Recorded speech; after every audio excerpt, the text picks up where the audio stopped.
Trade, international trade. Many economists around the world believe that without trade, a country cannot get ahead and even develop. And so Nigeria, around 1991, joined the World Trade Organization, and we agreed to liberalize our trade, allow products to come into the country, also with the privilege of sending our products outside. But the point is, what are we trading and what are we selling? As things stand, we're still at the level of primary products. It's either we're sending primary crude oil out, or we're selling cocoa, sesame seed, sorghum, ginger, yam, cassava, goat, and those items I've just mentioned, Nigeria is between number 1 in the world to number 5 in the world. But what are the future prospects of trade for Nigeria? How well are we doing? And what are the impediments to trade in Nigeria? What's happening with our ports? The current model, is it sustainable? How many of our products can we move from, for example, the north of Nigeria, where a lot of our cash crops are, including things like groundnut and so on, all the way to the ports in Lagos or Calabar or Port Harcourt or Nair, in order to ship them out of the country? Some people say it's cheaper to take goods from Singapore to Nigeria, or from Dubai to Nigeria, or from China to Nigeria, than to move goods between the ports in Apapa to maybe even Mowe or even Ibadan. What is the future of trade for Nigeria? Or should we be looking elsewhere entirely? Joining me to speak about this today is an international trade expert and former banker, Mr. Olumide Famakinwa. Welcome, Olu. Hello, good afternoon. Good afternoon. And so you heard my background, that I tried to lay.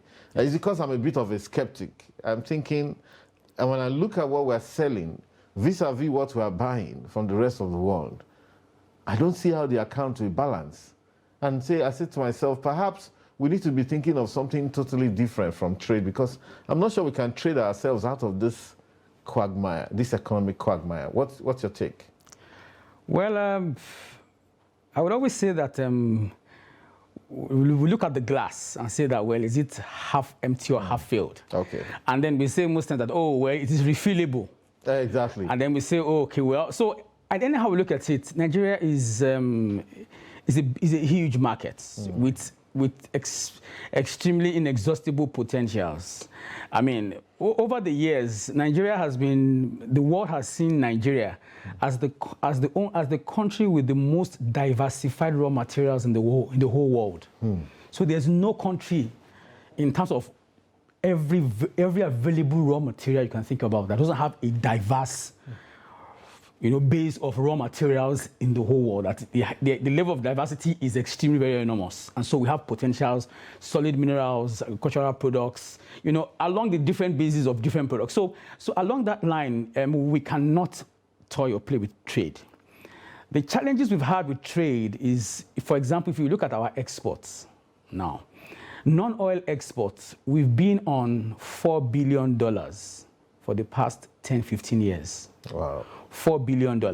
Now, if you look at total export, that means oil and non-oil, we're about 60 billion, averages $60 billion every year. So it shows that between non-oil and oil is about 96% to 4%. So we've consistently done that in the last 10, 15 years of our total value of export, non-oil export, $4 billion. But the last government says they did a lot of work on non-oil export, and some of the volumes went up. No. It went up in 2019 to $10 billion. Wow. Okay. And why it went up to $10 billion in 2019 was because of the so averagely we do $4 billion. So 2020, COVID hit. So we did 2.1 billion. Wow. 2021, we did 3.5 billion. Wow. So now we are back to 4. 2022, we're doing 4. We're back to 4. But in 2019, we did $10 billion. Why we did $10 billion? The $6 billion up it was re-exports. Okay. So the $6 billion was accounted for as re-exports. So some companies brought in things like aeroplane parts. Yes. Aeroplane parts. Why did they bring such things to Nigeria? I see that on the index. Yeah, so I think it's some cost-effective way, because from there it was re-exported to countries like Canada, countries like the US, Europe, but was brought in through Nigeria. Oh, I see. Added some level of value to it somehow, and then it was moved out. And we've seen the trajectory of trade move. So, for example, if you look at 2022 trade exports of non-oil, we did a larger number in urea or fertilizer. Yeah. Which was like 1/3 of the, and then we saw Brazil, being the top exporter, and we saw that across that base we only have about 1,100 exporters in all. In Nigeria. In Nigeria, at least averagely that exports, and like we've seen, the top 10, Africa is not there at all. So if you look at our trade, if you look at export, non-oil exports, we still have a lot of potential and opportunities to grow that base, to move from just exporting hides and skins to maybe processed leather. We've not even gone into areas of exporting fresh flowers. I mean, all those areas which are perishables. Yeah, but they do that in Kenya a lot. Yes, so you have the Kenya, you have the East Africans doing that.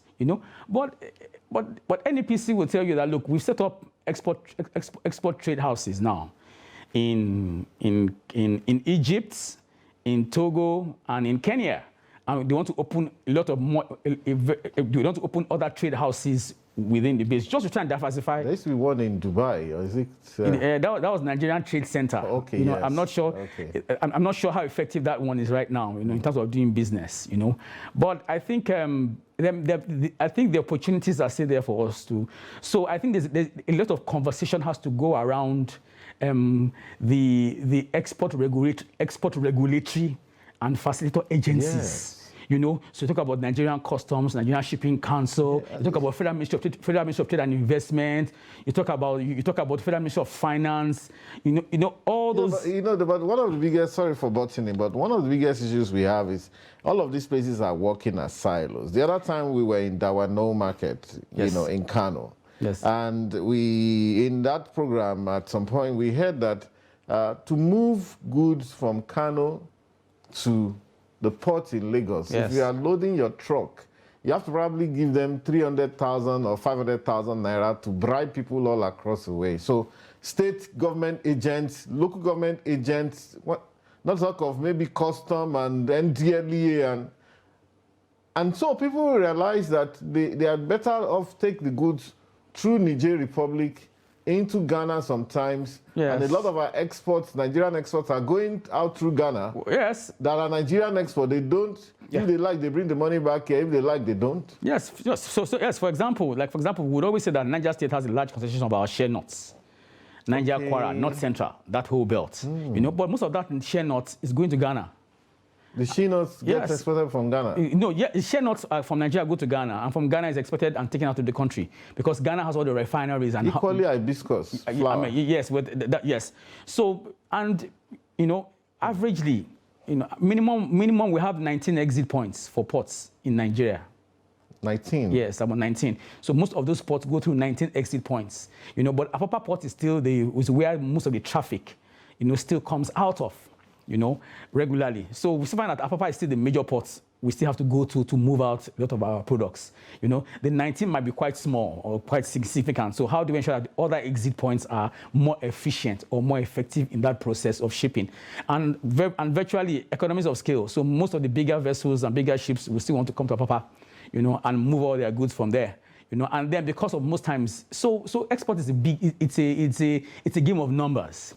So you find that the more containers you want to ship out, the more you can reduce your cost, and then the more you can also ensure that you can gain a bit more income and revenue from that process. So generally around that business around that export business is the fact that you have to be big. If you are playing small in that market, it does not really help you cover your cost at the end of the day. Why?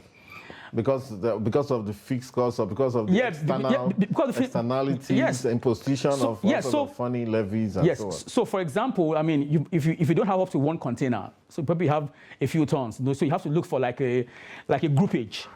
So 1, 2, like a cluster of 1, 2, 3, 4, 5, 6 of us coming together and then being able to, it's like only you going into a taxi and him say, well, if I'm taking from here to there, then is that I wait to take others and reduce that cost, or I take you alone and then you pay X amount. And I'm saying, well, if you take me alone, I mean, it's going to be more expensive. Well, so what's your cost? But if I know that, okay, you know what, I have, I can fill up 1, 2, 3, 4 containers and move it, and then of course, at the end of the day, my cost is less.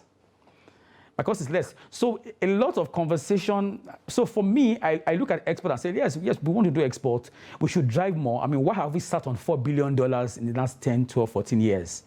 Why have we sat on non-oil? And the non-oil has moved now. We're finding out that before in the last 5, 7, 10 years, we had more of the cash crops as the top. Now we're seeing things like urea, fertilizer. Yeah. We're seeing companies like Indorama, moving out fertilizer, and urea and potassium out of the country as exports. We are seeing more of the cocoa, reclining from that traditional position of being our top leaders. Whereas, so our challenge has always been around sustainability. Yeah. Around building the right sustainability, because a lot of countries that have run exports have had a lot of support based on infrastructure. The right infrastructure in place, and then the right building blocks to sustain those businesses. And then when you have clusters, you have associations that are extremely very, very protective of that industry, and can actually start to build the momentum. Because right now you find out how many of the younger generation of us want to say, oh, I'm an exporter, or I want to export.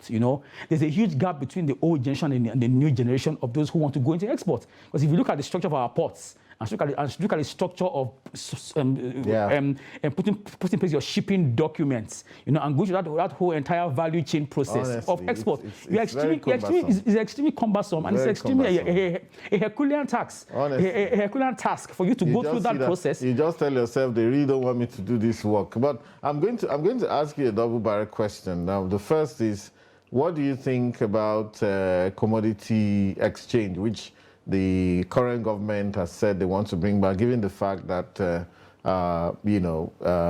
in 1986 or thereabouts, I think we were asked under the SAP to do away with the commodity exchanges and allow our farmers to deal directly with the market, and, because they're going to get a lot more money from the market.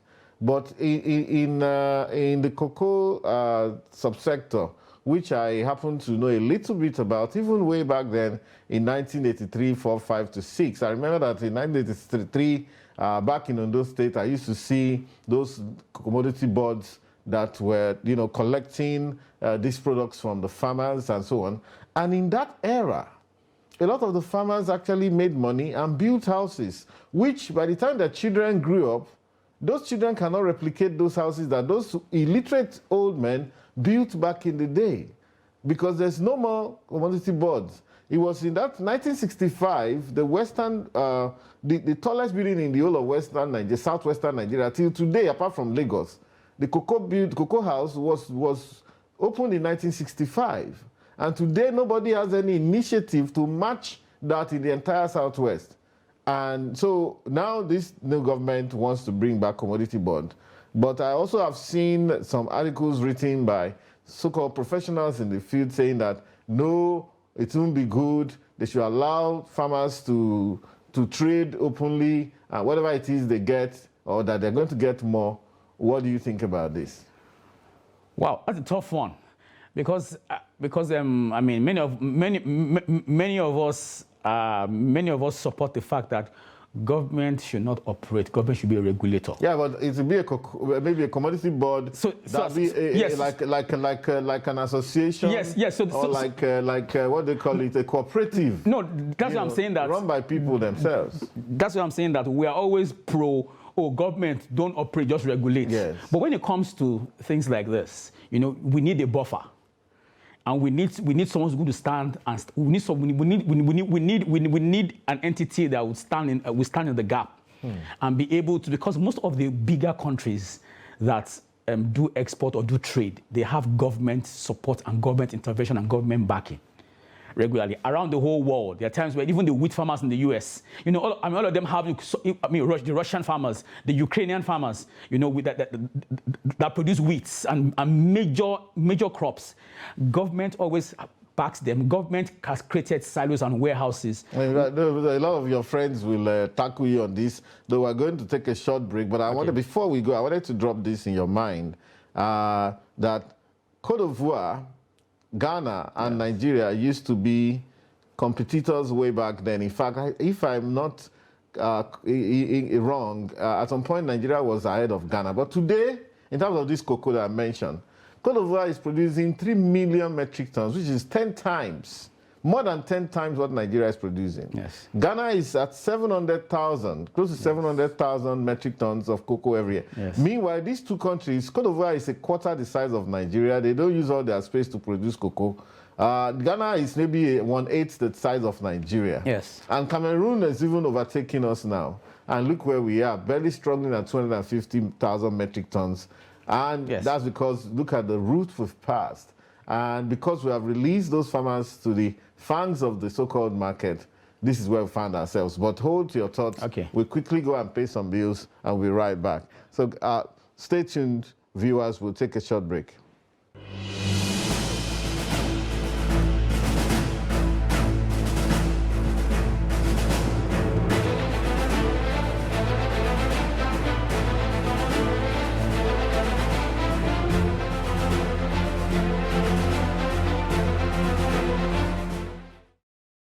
Welcome back, viewers, and we've been speaking to Mr. Olumide Famakiwa on the very important subject of international trade, especially exports out of Nigeria. Which way forward? Welcome back, Olu. Thank you. Before we left, I dropped some thoughts in your mind. Yes. About not only I don't want us to talk only about cocoa, but that cocoa, at least I know a bit about it. Yes. And then you were talking before then about some other sectors of the, or subsectors of the exports. Yes, world. and then I know you're asking about should the boards come back? Should the boards come back? Yeah. I think the boards have to come back because right now everybody's just working in silos. So, and then I'm a big farmer. I have my big farm. I do my large scale. So I'm just on my own, do my business. The smaller guys who are in clusters, you know, are probably just on their own, just trying to struggle and survive within the means they can. So there's no support from, and so at times you hear, oh, let's go to government for support, and they go, is it federal government or is it state government? You know, who is exactly responsible to give us support? So at times it gets very political, or it goes through a chain of bureaucracy along the line, and then at the end of the day, it's a lose-lose. It's a lose for the environment, for the society, for the community, because back in the days, you know, the farmers had a bit of money, and so with that money, they were able to produce a lot of amenities within the environment, and schools sprang up, offices sprang up, a few banks were around there, you know, a few industries, So there was a lot of multiplier effects of development around those areas. You know, there were schools, there were hospitals, there were shops. Yeah. You know, there were people, there was buying and selling, there was trade, there was traffic, there were cars coming in, so there was development, there were people building houses around all those areas. But with all those, and then those farmers then were illiterate, were not literate, you know, and they had backing of the cocoa board and all that. But now you don't have that. So the gap happened when we exposed them directly to work with not exactly the conglomerates or foreigners, but Nigerian representatives of those foreigners who were here and who were just doing the same thing, buying the crops off them and then giving them peanuts.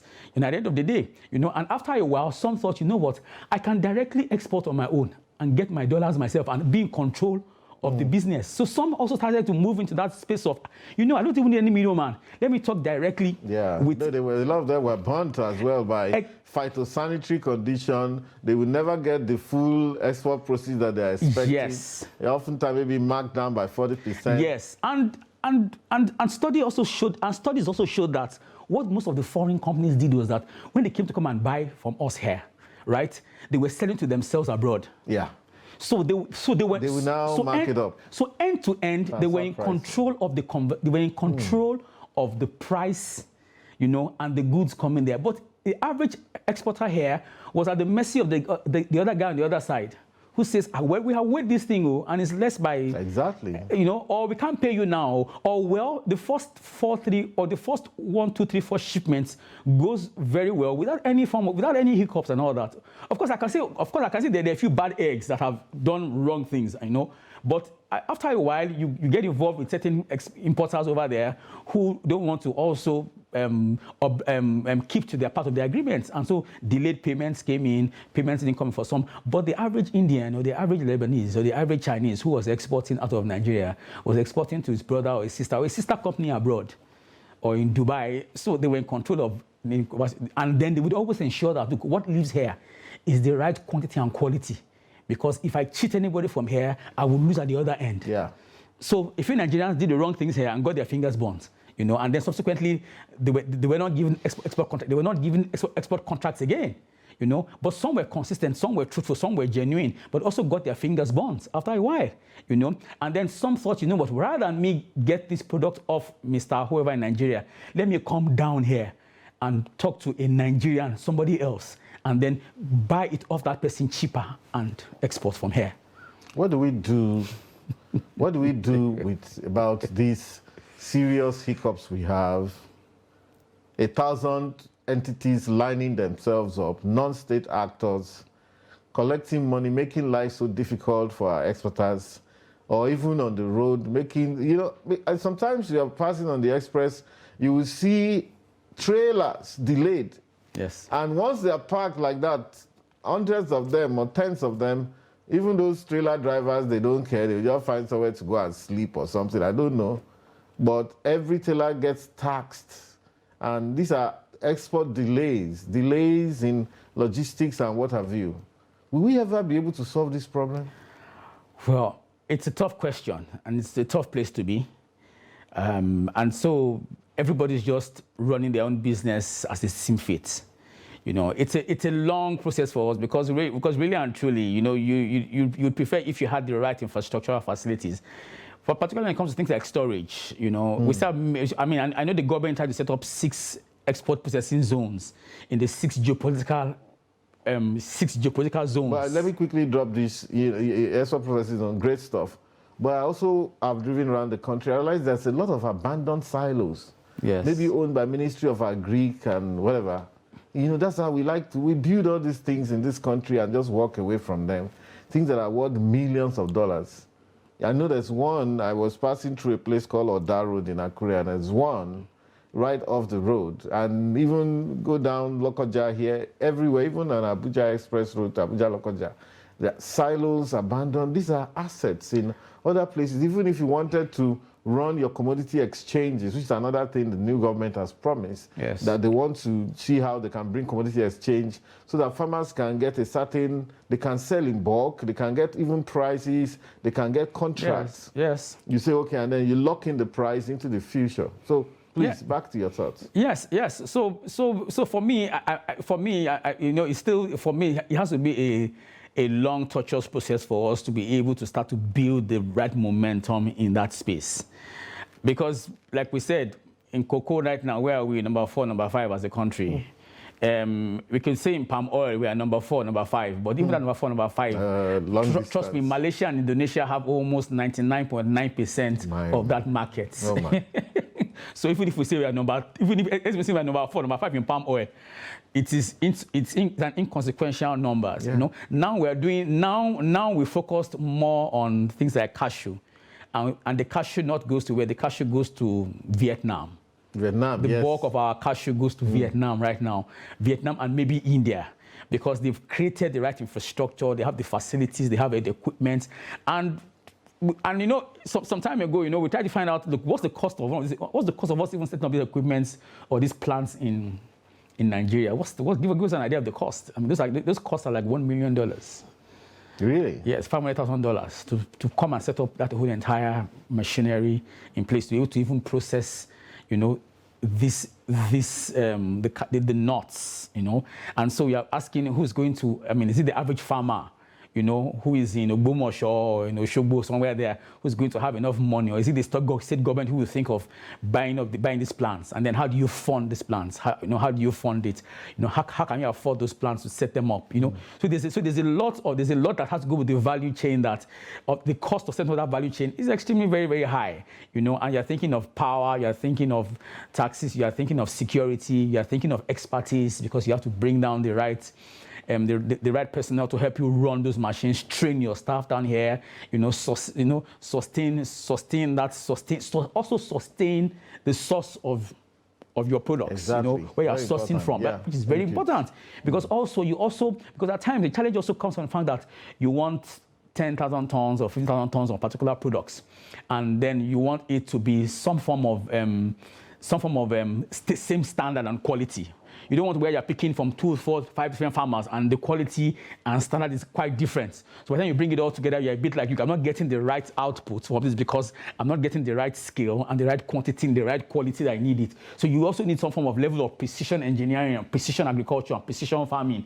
So you need to also work with the farmers and show that on a large scale, they have some form of precision in the product. So when it comes out, there's a bit of consistency in the quality of what they're bringing out. So all that comes into play to say, look, so we have to work back to working with the farmers, how they plant, where they get the crops from, how they plant them, how do we bring irrigation into that space, how do we bring the right herbicides, pesticides, fertilizer, how do we bring the right mixed crop if we have to do the mixed crop into those places, how do we get out the right harvest, how do we process that, how do we, it's a work back, it's a backward integration process that we have to work back from that. It's not just only to set up exporting hubs in Cairo, in Nairobi, in Lomé, or we go to the UK and we're asking UK that, look, we're having challenges with certification, because that's also another major issue for many exporters. Certification that, look, our products go to these countries and it's either they are undervaluing them or they are rejecting them, and we're saying, oh, it's because we don't have certain level of certification. Let's go and get certification. Yes, we can do that, but at the end of the day is that if you don't have the right quality, or the right specification of those goods coming out from the ground, up to the process of processing, then your certification is little. I mean, it's probably just paper. But I wanted to leave you with this idea or these thoughts that I understand there's a certain standardization facility being built somewhere in Chagamo, I think, with funding from Afrexim.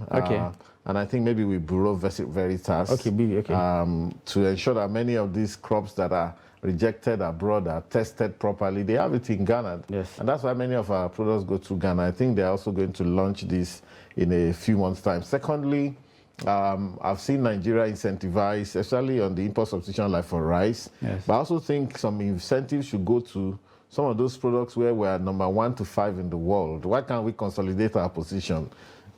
Shea butter, cashew, sesame seed. Yeah, we're going to leave it at that. Thank you very much for coming. Thank you. Thank you very much, viewers. Thank you very much, viewers, for staying tuned thus far. And it's been a good discussion. See you next week.